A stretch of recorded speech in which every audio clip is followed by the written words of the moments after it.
Hello to our viewers worldwide. Welcome to CNN Student News. I'm Carl Azus. We're following up on a major battle going on right now in a city of northern Iraq. On one side, international forces led by the Iraqi military and supported by U.S. troops. On the other, ISIS terrorists who took over the city of Mosul in 2014.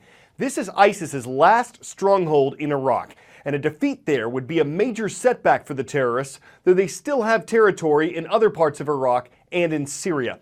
Iraqi-led troops are fighting ISIS on the streets, in neighborhoods. They're facing hidden explosives and car bombs. And caught in the crossfire, thousands of civilians from Mosul and its surrounding towns. Some have been forced to stay through the ISIS occupation. Some have been used by ISIS as human shields. Many are trying to escape Mosul and the shelling and gunfire around their homes. But as CNN's Arwa Damon personally found out, it's incredibly dangerous to move around the city for troops trying to fight their way in or anyone trying to find their way out. The vehicle in front of us exploded. The vehicle behind us had already been targeted. We were actually physically pinned.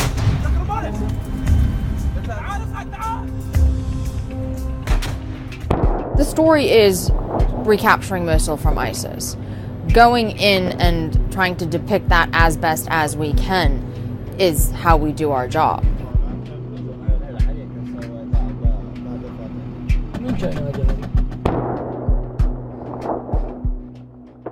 There's snipers on rooftops, and they're receiving incoming mortar fire that ISIS is shooting.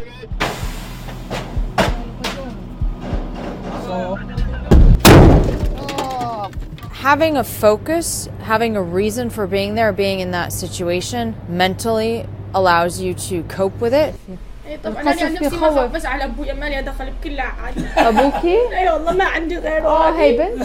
If you allow your thoughts, the worst of your thoughts, to run away, if you can't control that panic, you could potentially put yourself in even more danger. I was hearing explosions from that direction, other direction, gunfire, never stopped. Okay, what are we doing? I don't know. I don't know. At 3:15, I heard a massive explosion from her direction. Live, it was black in front of me. Sent her a text message, just tell me okay. It was 45 minutes until I get the answer back. She said, yes, but the situation is bad. That 45 minutes, it was like 2 years to me. I was actually curled up with the family who I'd met. And yes, the fighting was happening outside, but you kind of crave and cling to these moments to allow your mind to escape from it. They've been coming across quite a bit of sniper fire, gunfire, mortar rounds, rocket-propelled grenades, and of course those car bombs. The front line was the house we were in's wall. Each time we went to the door, the bullets would start pinging at it because that's how close the ISIS fighters were. It's terrifying. You run without knowing if you're going to make it.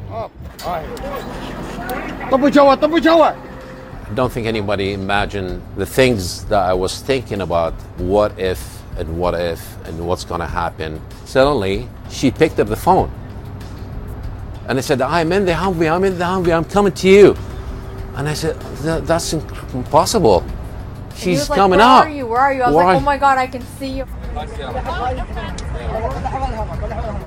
She's with me. There's a lot of relief. There's also a great sense of appreciation for the fact that we have the luxury to leave. The soldiers, they have to go back. The civilians are still back there living this hell, living that fear that we experienced for 28 hours. That right now is their daily reality.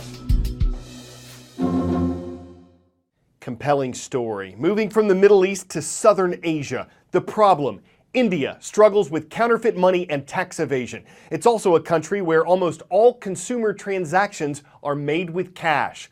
A potential fix: last week, the government said it would replace Indian currency, switching out its two largest banknotes.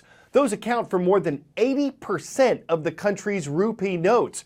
The current ones were suddenly banned. So the complications. The country's banking infrastructure isn't good and banks have been overwhelmed. The new notes are a different size than the old ones, so India's ATMs all have to be reset.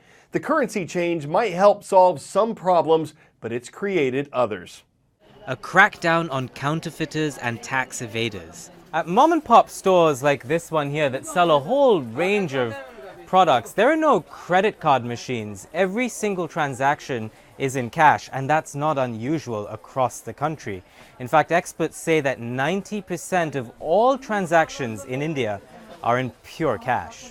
So even if it's expensive jewelry, people pay in cash. And that's what the government wants to change. One reason is taxation. Only 3% of Indians actually pay income tax. That's in part because the tax barrier is high, but also because it's difficult to keep track of so many off-the-books cash payments. The government's main target is rich tax evaders, people literally stockpiling hidden cash.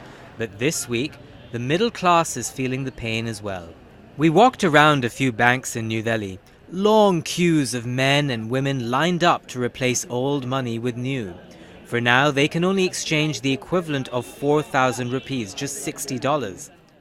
U.S. President-elect Donald Trump, with the help of Vice President-elect Mike Pence, is hiring a team to help run the government.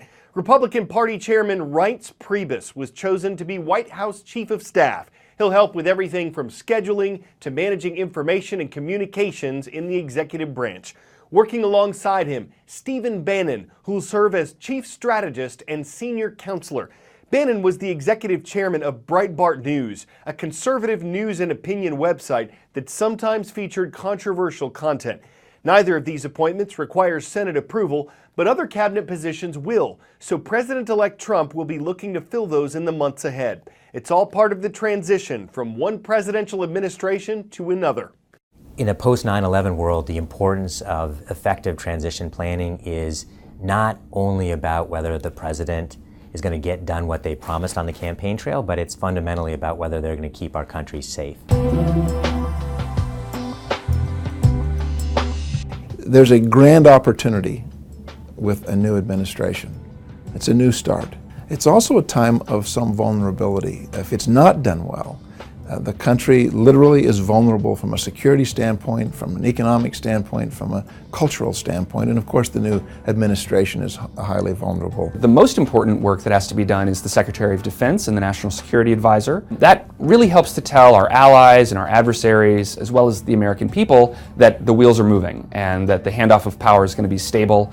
It also helps to get those individuals who will be in charge of our military, our law enforcement, important government services, our economy. It gets them in the role soon so they can start working. In today's time, it's not a safe world. It's not a peace world. No matter how much planning you do, something will happen that you won't have expected. It'll be a policy change. It could be national events, international events that will cause you to have to refocus your agenda. You can't line up North Korea and Russia to say, you can only cause me trouble this time because I'm dealing with the other folks. You can just imagine if 9/11 had been 2/11 or 1/21/11, how important it would have been to have a president and his national security close quarters people in place, really briefed, having had some prior exposure to the process and the other people they would be in that room with if and when something awful like that happened.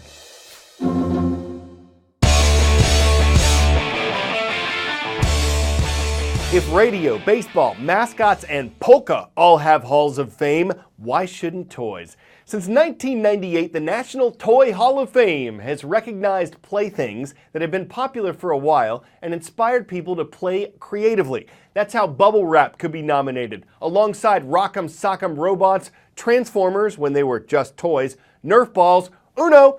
But the actual inductees this year included something enjoyed for generations, the swing. Some will question if a swing's really a toy. It's certainly seen its ups and downs over the years. It's had highs and lows. The hall probably went back and forth over the decision. Maybe the swing was an underdog. But it's always kept people in suspense, and it can't be beat for just hanging out. Swing and a miss! I'm Carl Azus for CNN Student News.